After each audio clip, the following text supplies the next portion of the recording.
So first of all, with the permission, thank you very much, Ardina, and to your sister for organising.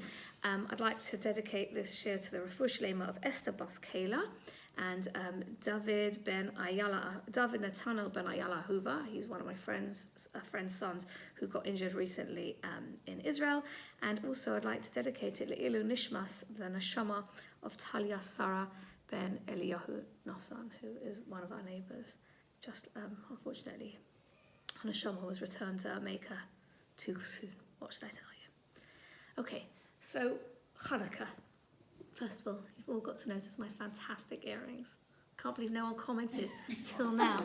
Yes, get real. I bought them last year. I've been waiting a whole year to wear them. I'm just saying is, and I was like, why do you think I'm wearing this dress? Right, I say Chanuka, you say now. Everyone's going to have a chance to say something. Definitely go first. What comes to your mind if I say Chanuka? Lauren? Donuts. That's what definitely comes to my mind first. Definitely. Ruth? Candles. Shelley? Well, now you've got to think of something else. Okay. Get ready to say something early, otherwise someone else might pinch the thing you're going to say. Yeah. Okay, I'll leave you to think about it. Gemma? Anything? Dreidels? Yeah. Anything else? Yeah. Come on, there's loads of things. I can think at least 20. Miracles. What miracles? What miracles? All miracles. Is it you eat loads of donuts and oil and think you're going to be thin? Miracle. Because that's the miracle I'm always hoping for. Well, let's hope there's, in Israel there should be miracles. Your phone battery lasting. Anything else? Anything else? I'm not going to say presents because my dad always told us. Money. Presents off for Christmas. Presents. Hanukkah gelt. Yeah, okay, that probably comes from the idea of the spinning dreidels. Jugs of oil. Where did we find the jugs of oil? Menorah. Well, that was an obvious one, no one said. Okay. There, jugs of oil, yes, Joanna. What? Any other? Right, we're going round again. Shelley didn't do one. Latkes, yeah. We were talking about the last verse of Mars Tzor and how we didn't used to sing it, and now it's appeared. And Rafi went to my youngest went to a share on it today, and we were talking about the Pope for some reason, how it sort of is linked in with the Pope. And all right, well, find out the info and then get back to me, because I don't know. It's lots of it. It is lots of the Mars Tzor. That's another thing, by the way, about things that happened historically. Well, I'm not talking about any of those things. Yeah. Okay, carry on. Not talking about anything. Halal, good. Yeah, lovely. Okay, what's the miracle? The oil lasted for 8 days. The oil lasted for 8 days. Why? What was the problem with the oil? Why couldn't we get any oil? Because the Greeks had destroyed. Right. Okay. So now we're getting somewhere. Greeks destroyed the temple. Who fought against the Greeks? Right. Loads of words you never thought. Maccabees. Okay. Anyone know any of the names of the people, the Maccabees family? Yehuda. Anyone else? Matisyahu Kohen Gadol. Yeah. Nobody said Al Anissim, by the way. Well, okay. Carry on. There's still loads of things. Anything else? Latkes, we said latkes. Let's say again. Donuts, candles, dreidels, miracles, gelt, jugs of oil. Cheese. Who said cheese? Me. Thank you. Why say cheese? It's the story of Yehudit happens at this time. Well, that's because it's her name. Okay, cheese, Yehudit. Okay. Light. Okay, lovely. Okay, oil, Maccabees, Yehuda, Matisyahu, Al Anissim, light. Okay, now, what I'm going to be focusing on, don't laugh, is what Joanna spoke about. And actually, because no one ever says it, okay? No one ever says cheese. Because no, I don't mind she says it. Well, it doesn't matter because loads of people said loads of different things long before cheese. So actually, a lot of people don't know anything about cheese and Hanukkah. So I'm going to tell you a little bit about cheese and Hanukkah. Joanna, do you want to tell us the story about cheese and Hanukkah? So Yehudit was a widow, I think, of... Yeah. Was it the Kohen Gadol? We don't know. We don't know. Okay. And I don't know where she was, but She lived in a place called Betulia. Betulia, yeah. And basically, they're all fretting because the Greeks had given them a deadline and they were going to kill them all. Yeah. They do. And Everyone got one? she decided to take matters into her own hands. Yep. Woman of my own heart. Yeah. She went over and with her maid and went to the general, whose name was Holofernes or Holofernes, however you want to call it. None of us can speak ancient Greek, yeah. and so she sort of said she was going to help him, and she sort of seduced him, and she gave him wine, and she gave him cheese. The other way around. And by the way, because it made him thirsty. Cheese and wine. So then So she just- apparently it's a cheese and wine party. Yeah. The interesting thing is, most people don't really know much about it. Why is that? Because we have got something called the Book of Judith, which sort of went missing. It came back. It's not part of the Tanakh. It's part of the Apocrypha, which is called like the outside books of Tanakh. It came back. But, well, they lost it. There was a Hebrew version, perhaps maybe the Greek version, and then we do have it now, Oh, we do. but we didn't. It was sort of lost a little bit, and it's not counted. Hanukkah's not anywhere in the Tanakh. Yeah, that's another share for another time. It's not included anywhere in the Tanakh, but there is something called the Book of Judith, and this is the story of the Book of Judith. Now, I thought this would be really interesting. Well, maybe you don't find it interesting, but I found it interesting. There are two pictures, and if anybody wants to, in their own time, I've put the QR codes to show you where they're from. These are just menorahs that are found in museums, and what I could have done is I could have said to you, well, what is that menorah? Can you see it on the left-hand side? I don't know if you can see the details so carefully, but it is a woman holding what looks like a sharp knife, and you're thinking to yourself, what is that all about? So why would someone have created a mirror? If you use the QR code, you can see what the picture is. You'll be able to see it more clearly. And the other ones also, you can't really see it so well, but on the right-hand side, you look at it at home, is like, I actually printed it out, but it came out worse than this, is like a picture of what we assume is Yehuda HaMaccabee, and in the middle there's this woman who's holding a knife, so you'll be able to look at it yourself. So what I actually wanted to title this talk was, but I think I'd give away what I was going to speak about. I wanted to call it Wonder Women and Wicks, because actually Chanuka is very much to do with women. So I asked you about who the heroes of the story and whatever, and so someone said Yochanan Kohen Gadol, Matisyahu. No one said Yochanan actually. Matisyahu and Yehuda, and Yehuda was probably one of 5 boys, and that story is also in a book which is called the Book of the Maccabees, which are 4 books. A whole story for another time. What the books are, why we're not with the books, etc., etc. Okay.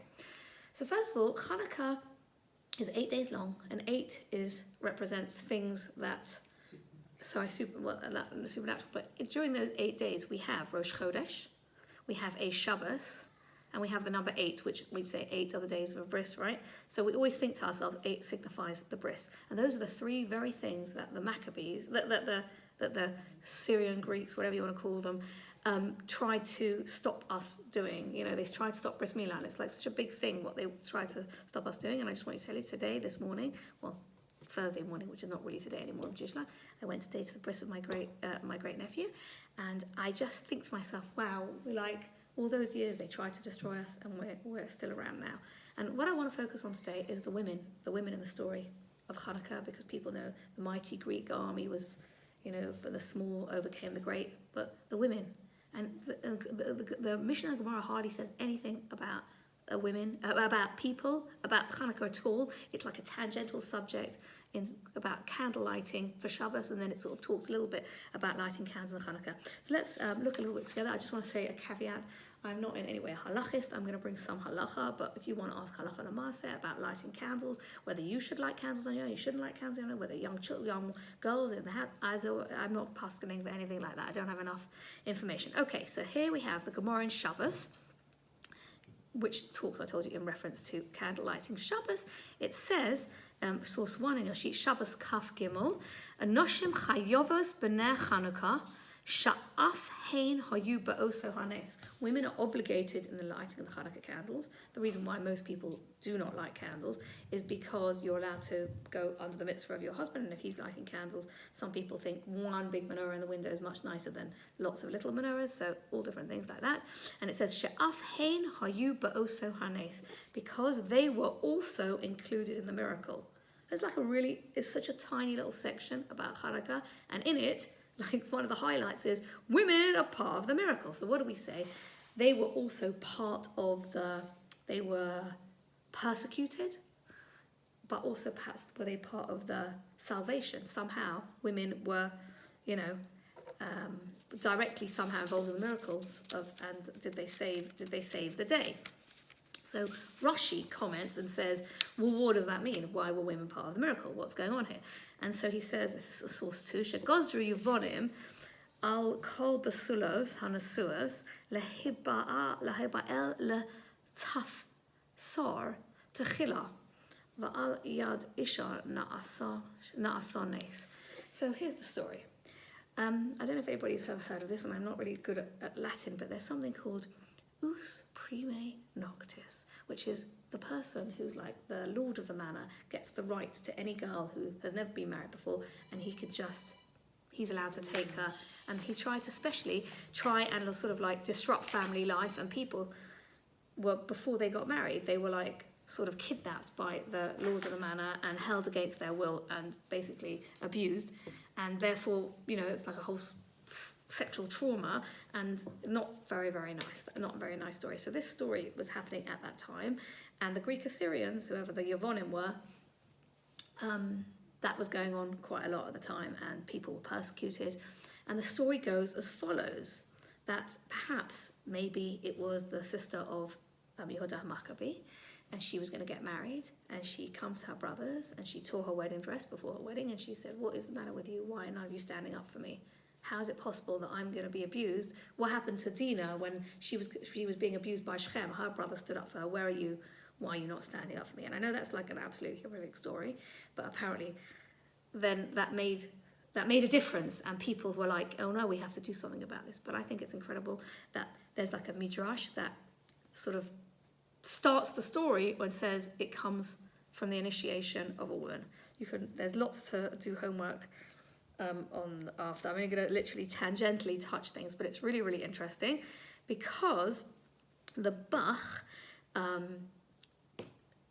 says in his commentary on Orach Chaim, on the Shulchan Aruch, he says, source 3, Nahagu laharbos basudas uvifrat hanoshim shehanes naaseh al yadei isha. You are supposed to eat more on Chanuka, just saying. I should really have made a series of fridge magnets. So you're supposed to eat more on Chanuka because the women especially women, because the miracle was performed through the hands of a woman. Okay, what does that mean? So we've got the story of Yehudis, and now suddenly we've got this story. Maybe her name was also Chana, we don't know. Unidentified, it's really interesting. Are these stories true? Are they urban legends? Did they actually happen? I don't know. But clearly, there's like a nice little undertone with Chazal telling us something. Women are very important in the Hanukkah story. Why would they not be true? Because they can't all be true, and then when you've got the story with lots of different versions of the same story, and you've got different people with the same story, plus the story of Yehudis arguably could be a reproduction or a reenaction of the story of Yael and Sisera, let's just say. So it's complicated to say whether it's true or not. I don't want to go down the road of whether it's true or whether it's not true. To me, it doesn't matter whether it's true or not. The point is, what are Chazal trying to get at when they are starting up this idea that the women, it's basically girl power, right? Somehow, it doesn't matter to me whether that person really existed. Certainly, there obviously was this idea that there was abuse, but let's just imagine if there was someone who was abused and she did that, she probably wouldn't want to put her name in the newspaper. You know, she might have gone through a Jonathan moment, right? That's good. Okay, so the Ran has to explain what Rashi meant when he says, because the miracle occurred on behalf of a woman. And so he says that Yehudis, the daughter of Yochanan Kohen Gadol, this is where we get her name from, fed, I didn't give the run in Hebrew, the Kohen Gadol fed the Greek general cheese, which is going back to Joanna's story, to increase his thirst, and then gave him wine to drink until he became inebriated. Then she cut off his head, and this sight caused the enemy soldiers to flee. That's what the run tells us, which is really nice, the Run comments, and his name is Rabbeinu Nissim of Gerona, who probably lived around, say, 1376. And the Shulchan Aruch actually says, well, what are the halachas for Hanukkah? What do we have to do? And he says, what we need to do, we have to have additional meals, which we have on these days, supposed to be like Shabbos, we have extra meal on Shabbos and meals, but they're voluntary, so it says harashus, they're not chova, and Chazal did not establish them as days of feasting and joy. It isn't like Yom Tov where we have to, but the Ramah, who's the Ashkenazi gloss to the Shulchan Aruch, says, some say there is somewhat of a mitzvah to add meals. Again, food is definitely a women's thing, right? Okay, and we also know that the Chanukas HaMazbeach took place during those days at that time of the year. According to Avram Kara of Prague, it is the custom, number 5, let me turn the page. It's the custom to recite hymns and songs, okay, I think that's Smiros v'shishbachos, I think that is in Hebrew, and during the additional meals, and turn them into mitzvah meals like Sudas mitzvah. V'yesh omrim. Okay, this is where it is in the Shulchan Aruch. V'yesh omrim sheyesh le'achol gvina b'Chanukah. So we have a tradition to eat cheese on Chanukah. What do you mean we don't? But the thing is, let's just remember, potatoes probably is like a 1500, 1600 thing, right? When do you think potatoes came into the world? I don't know. Which is why we say that they're not maybe included in the gezerah of kitnias, because it wasn't a thing that people ate. I don't know. Lefisha hanes naaseh b'chalav, because the miracle was brought around through milk. Shehechila Yehudis es ha'oyev, because Yudis she made the story happen through milk. So there you go, you learned a few things so far. It's all about women. You've got to eat loads of food, and none of you said that you've got to eat loads of food, and really it's not, no one ever said potatoes, it's cheese. Really interesting. Okay. When we say Haneres Halalu, source 6, Haneres Halalu Kodesh Heim Ve'enon Rishus Lehishtamesh Bahem Elon Leroson Bilvad. You're not allowed to use the candles for anything, halachically speaking. If the menorah was in the room, you can't walk out and turn off all the lights on. You've got to keep one light on because the candle's not to be used for any reason. Okay. Rashi comments. He says that you're not allowed to use the light on the Gemara in Shabbos. He says, "V'asur lehishtamesh la'ora." You can't use the light. Sheyehei nikar shehu ner mitzvah. We've always got to remember the candles are a ner mitzvah. And he says, the Rashi carries on, he says, they made them days of festivals like Yom Tov. He says in here, Yomim Tovim, reciting Hallel, thank you, Ruth, the Hoda'ah, and thanking Hashem, praising and thanking Hashem. Lo she'osurin b'malacha. It's not forbidden to work on those days. It's not like a day like Purim, Pesach, and Shavuos and Sukkot. Shelo nikba'u ela likro halal, but they weren't fixed only to say halal. Veloma al hanisim b'hoda'ah, and that's what you have to do. So again, we're talking about this idea. Rashi's bringing it again. Well, Rashi probably said it first. Actually, I should have thought about that. Okay, and the Maharil comments on the Minhagim on Chanukah, and he says, actually, his opinion is people should not work. You're not supposed to work. Well, we're supposed to, we have this idea, you shouldn't start a meal and get busy doing a project just before you're about to start lighting candles. V'yesh omrim, gam b'yom rishon v'acharon minhag rabbeinu le'esor malacha. On day 1 and day 8, it actually should be forbidden, which is a bit like the Pesach in Chutz La'aretz, like day 1 and day 8. Or, on Sukkot. Interesting. I don't think we hold like that, but obviously it's an excuse not to do anything. But isn't it a miracle? Like you always just want to put the washing machine on then, or just empty the dishwasher then, or I don't know, maybe you don't really want to. I don't know. It's supposed to be. Well, that's the thing is, it's supposed to be like a nice holiday for the women. But is it a holiday if you've got to pile up the work and make extra meals? I'm not sure about that. And get all the Hanukkah presents. I'm not sure about that. Okay, so this is the Torah in Orach Chaim, which is before the Shulchan Aruch, the Beis Yosef comments on the Torah, and he says on the 25th of Kislev, Kafei Kislev, we matchilim shmonas yemei Chanukah v'asurim behefsed v'hesped v'tarnis ovel. A person, you shouldn't give a eulogy and you shouldn't fast. But mutarim ba'asiyas melacha, but you are allowed to work, and you're wondering why I'm talking about this. This is the highlight of my shir. Vanoha gos hanoshim shelo la'asos menocha. Women should not do any work, but od sha'aneras dolkos, when the lights are lit. V'yesh mi she'amar she'ein lahokel lohem. Be strict. Don't be lenient. Women are not allowed to work, but I do think it is sort of like squash the work all before and squash the work afterwards. But still, I quite like it. Okay, and the Beis Yosef comments, and he says, why are women not allowed to work? Because ta'aman kadeshi yihei lohem hekera she'asur lehishtamesh la'aran. Remind themselves they shouldn't work by the lights. Well, I like the thing was they're part of the miracle better than that. And the Mishnah Berurah says, why are we not allowed to work whilst the lights are lit? Source 12, Kadei lahakish osol hishtamesh la'ora. And that v'hu kachatzi sha'ah, which is why we say like half an hour basically. Shouldn't really, whatever. And the Lavush says, don't distract yourself, remember the miracle. Remember the miracles. But then Mogen Avraham is my absolute favourite, source 14, and he says, Dafka Noshim, why are the women not supposed to work?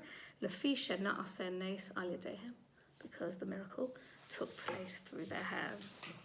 So, all these people, they love women, either that or they just like you squashing your work up in two directions. I'm not sure, but either way, it seems to be this constant theme of women. They've got to take time out. They've got to be part of the miracle. They were part of the miracle. So we've had two stories. We've got this idea of Yehudis, and she killed Holofernes. We've got the idea of Yehuda Maccabee's sister. But there is another story which comes up in the book of Maccabees, which is not Maccabees. Here comes the story. And this is sometimes known as Hannah and her 7 sons, but there are different versions of the story, which is why it's difficult to say whether this actually happened. Maybe it's Hannah, maybe it's someone called Miriam Bas Tanchum, maybe someone called Solomonia, who knew there was a female version of Solomon. I don't know. Sadly, right, if you want to look it up, it could be also written in the Gemara and Gittin in 57b. It's also in a Pesikta Rabossi 43, if you want to look it up. And so does this story have anything to do with Chanuka? I'm not sure. Chanuka, I don't know. But Hannah and her 7 sons, this story is like somehow inextricably linked to the story of Chanuka. It's difficult to say whether it is, whether it took place at that time, but it is recorded in the book of Maccabees. Again, it's not in the Tanakh.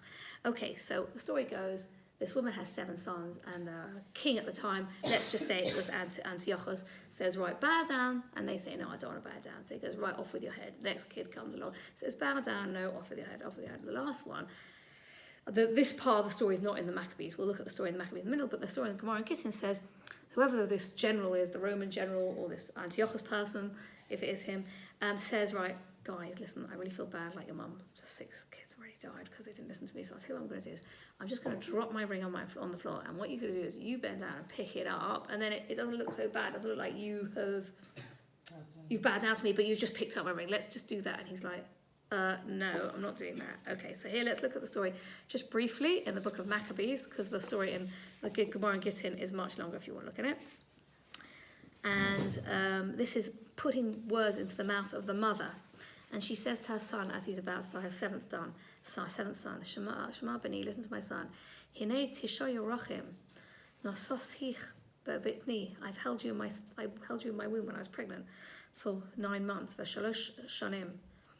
Heinak ticha. I weaned you. I breastfed you for 3 years. Uva omal uva etzev gidalticha. And I did everything I could, and I went through lots of pain and suffering to look after you. Va'ata lo terachmeni ach hapam. And now, please show me mercy this time. He says, Habeit na shamayim va'aretz v'chol tzvam ki kol ele bara elokim me'ayin v'gam es beni ha'adam yodav yitzro. And I know, Hashem, look at my child, look at the earth and the sky and everything in them, and consider, I know how God made them all, and we're nothing, and Hashem made us, and we're all made the same way. And she says to her son, Lochein b'ni, she says to her 7th son, I don't know how she had the strength to say these words, Al tira, don't be afraid, mipneha rotseach halozeh, don't be worried about this executioner who's going to kill you. Umos barotzon tov ka'ochicha, die like your brothers, die well. Laman hashev yeshivchem lo Hashem elokim le'ez rachamim. And she says, go to Hashem. And then the other story, the Gemara and Gittin says, she says, and by the way, when you get upstairs, tell Hashem, Avram Avinu, he put one son on the Mizbeach and didn't even kill him. And I have actually had 6, and now you're going to be my 7th son in front of me. I think this is really depressing and really sad. It's very, very sad, very depressing. But the point is, I think, where are we going? Why is it that Chanuka is inextricably linked with this story? So Chanuka, the word Chanuka comes from the word lechanech, and it's really interesting. A lot of the schools called Hasmoneh and Menorah, because chinuch is to dedicate, and we say Chanukas Habayis, Chanukas HaMishkan, we dedicate the Mishkan. Each of these very strange, horrible stories about the sister of Yehuda Maccabee and Hannah and her 7 sons, we have a bride, we have a widow, Yehudis probably was a widow, and a mum with children and a new bride, like all sort of stages in the lives of women. And I think it's very, very poignant, and we think to ourselves, what could it mean? Why are these stories attached to Hanukkah? And I think it's not just the military victory, it's we're still living on the proverbial battlefield. And I think that we might not be out in the fields and we're not the soldiers, even though there are plenty of women who are the soldiers, but I think that there is this underlying current of women are important, and sometimes, I want to say they get sidelined, people might feel sidelined, you don't go to shul. I mean, not that I really want to go to shul 3 times a day, but I'm just saying is people might think that, but really what's going on here, whether these stories are true or not, doesn't bother me. It sort of tells me that these stories are really important, and there's this undercurrent of every person, married, not married, young girl, about to get married, mum of 7 kids, if you do have kids, if you don't have kids, we're all here, we're all together, and we're all part of the Hanukkah story, and we're reliving the Hanukkah story, and we have to think to ourselves, what can we do? Where can we be wonderful and wondrous, and how can we educate ourselves to light that spark within us, to be that girl who got up and said, stand up for me, boys, or be strong, what she put her own life in risk, the Yehudis to kill, or the mother who says to her son, no, just go ahead, kill them, it's fine, we're going to stand up for what we believe in, because we believe in Hashem. That takes tremendous courage, and it's very, very hard. And I want you to know, the first time I thought I prepared this, that was like a couple of years ago, and then I thought, as I was preparing it again now, I was thinking to myself, do you know what? Since the 7th of October 2023, the world's not the same. And there have been some really miraculous women who have really stepped out of their comfort zone and stood up. Like, for example, that woman, her name was Rachel Edry, who lived in Ofakim, and she kept the I don't know if people are familiar with the story, she kept the terrorists busy, and she made them cakes and biscuits. She was called, like, the cakes. I mean, it's not a normal story. Well, how much courage did she have to just keep chatting and getting them tea and biscuits, where she knew her life was at risk, but yet she carried on. And I think very much a lot about Rachel Goldberg-Pullin, Hirsch's mum. I mean, she's just like a person like anybody, and she became I think she became like the Woman of the Year or something like that. She literally was tireless. I watched this horrific video a little bit before, like it must have been in July, and they did like not a publicity stunt, she went to Gaza and she stood there and she started screaming, going, Harsh, if you can hear me, we love you, we're going to do it. And I was like, oh my God, how could she do that? Literally like a private individual. She never chose it, but she stepped up. And sometimes, unfortunately, we have to step up. And not only do we have to step up, if someone has children, we have to think to ourselves, where is our circle of influence? If it's our children, or if it's our people that we come into contact with at work or in any context in our lives, where's our circle of influence? How can we be those 3 archetypal brave women who are involved in the Chanuka chinuch story? How can we do that? And I, yesterday, the great honour and privilege that Racheli Frankel, Rabbinit Racheli Frankel, is my teacher, and she said to me, oh, what are you teaching? And she said to me, oh, do you know, it's this amazing story. And she told me the story. It's like completely blown my mind. I'm sure you've heard of Sora Schneera, who set up the Beis Yaakov movement, who at the time, by the way, even though Beis Yaakov seems like very like right-wing, at the time, she's not a massive radical to like do that. So what was going on? People had to go to have education, and then the girls were educated. They had secular education, but they had no Jewish education. She said, this can't be. Anyway, she sort of a bit irritated that no one sort of cared or no one did anything about it. And the story goes, and if you want to read it, there's I've given you a link. It was in the Mishpacha magazine about a year and a bit ago, and there's like a little excerpt from her diary. And so the story goes like this. She went to a shul somewhere else, not exactly where she lived, and the rabbi, there was like a whole hubbub in the shul, and the rabbi was about to give a drosha. And someone said, oh, he's speaking to the Shabbat Hanukkah, so he's going to address the women. And I don't know whether they were sitting on the left or the right or sitting upstairs, but he basically said, and now, ladies, I'd like to address you. And she was like, this has never happened before. This is just amazing. So she says, this is the words in her diary, source 16, yes, that synagogue was the cradle of the movement that is now so popular, Beis Yaakov. What happened? It was Shabbos morning, and I went to the synagogue, and she was saying, what's going on? In his sermon, he depicted the greatness and the sublimity of the historical figure of Yehudis, and through her, he eloquently and passionately called upon the Jewish women and their daughters to act according to the model of this Jewish heroine. It's a shame that I've forgotten the beautiful thoughts and points on that sermon, but I do remember. I lack the eloquence of, I don't remember, okay. The one thing that I cannot forget Even as I was caught up in the spiritual description of the character of Yehudis, it occurred to me, if only those women and girls in Krakow, where she came from, we're here now to learn who we are and where we come from. It struck me that our major problem is that our sisters know so little about our history, which alienates them from our people and its traditions. If only they knew of our holy martyrs or had the slightest grasp of the heroism of our great men and women, things would be entirely different. And she accredits her starting off this to the rabbi who was called Rabbi David Moshe Fleisch, and it was in 1914, so 110 years ago. And I think that's an amazing story. And I keep thinking to myself, like, who might be the next heroine? Like, even if you do something in your own little way, in your own little circle of influence, like whatever context you work in, or if you volunteer, or you have no idea. I mean, I don't want to embarrass the person, but I did see somebody publicise today that I won't look at it around, okay? That they're looking for drivers to come and help for Sage for Christmas Day, because people can't get to work, and that means it's really difficult for. But I just think to myself, everybody could do something. That's just such a small thing to do, but I didn't do it. Do you know what I'm saying? And so I just think to myself, that's like helping someone with like minimal effort, but putting yourself out there to help someone. And you're gonna laugh at me, but there's an Israeli actress called Gal Gadot. Anyone, am I saying her name? Wonder Woman. So, and that's why I wanted to pick her, because since the 7th of October, she's got up and she said the world has failed women after October the 7th. And what happened? And she herself was a Wonder Woman. And, you know, we need to be courageous. We're all on the proverbial battlefield. I'm a mum to 7 girls. You know, I think whatever our roles are, we have to you know, stand up and be counted. And like Chinuch and Chanuka, we have to educate ourselves and dedicate ourselves and rededicate ourselves to finding the right thing to do and influencing people. And I think that's the underlying message of Hanukkah, and about the women who seem to, like, no one seems to really know so much about it. But really, if you look at, I've given you loads of sources where they really talk a lot about the women.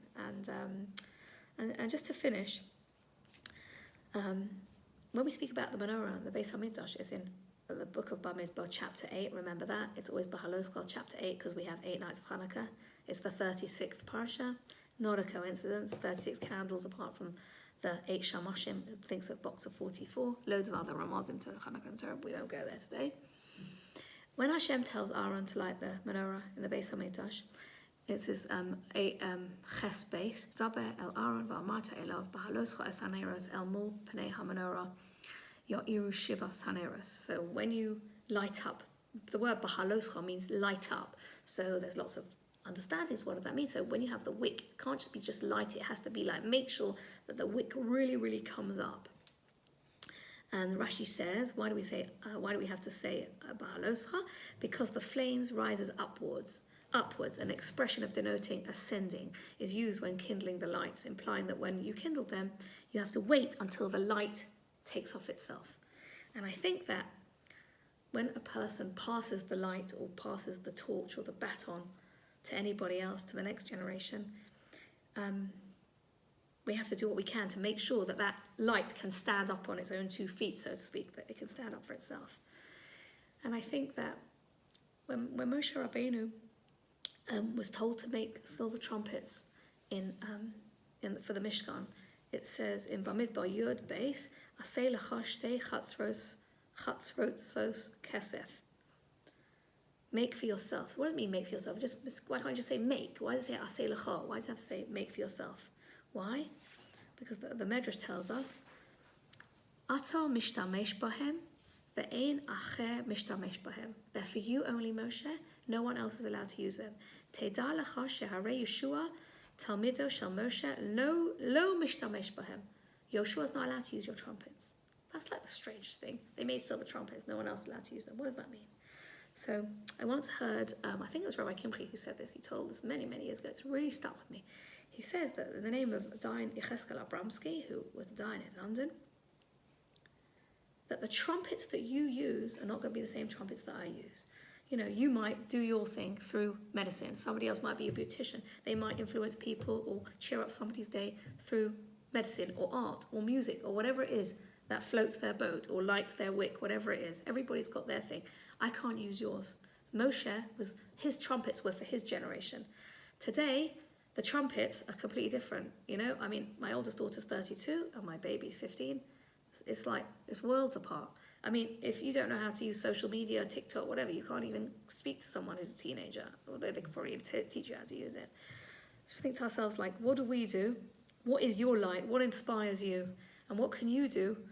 Be seeing as Chanuka is really a story about the heroism of women. How can we stand up and be heroines today? And when we say Shema, we say the bracha before the Shema, we say Chodosh al Sion Toiv v'niskeh chulonu mehero le'oro. That we ask Hashem, shine a light on Sion, and may we all speedily merit its light, and may there be peace in Israel. And I hope everybody has a very special Hanukkah. Amen.